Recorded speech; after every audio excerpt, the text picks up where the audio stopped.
ನೋಡಿ ಇದು ಎರಡು ರೌಂಡ್ ಆಗಬೇಕು.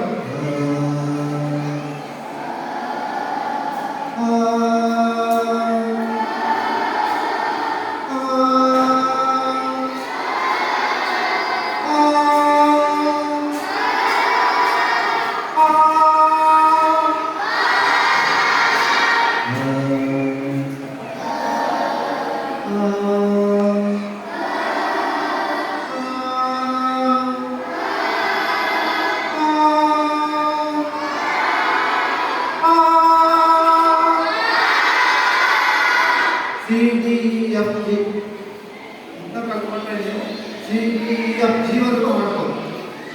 ಕೆಲವು ಈಗ ಬೆಂಗಳೂರಲ್ಲಿ ಒಂದೇ ಹಾಡಿಗೆ 5 ಹಾಡಿಗೆ 1 ತಬಲ ಬಾರಿಸೋದಿದ್ದಾರೆ, 1 ಹಾಡಿಗೆ 5 ತಬಲ ಬಾರಿಸೋದಿದ್ದಾರೆ. ಅದು ನಿಮ್ಮ ಮಿರರ್ ಕಾಂಪಿಟೇಷನ್. ನೀವು ಯಾವ ರಾಗದಲ್ಲಿ ಹಾಡ್ತಾ ಇದ್ದೀರಾ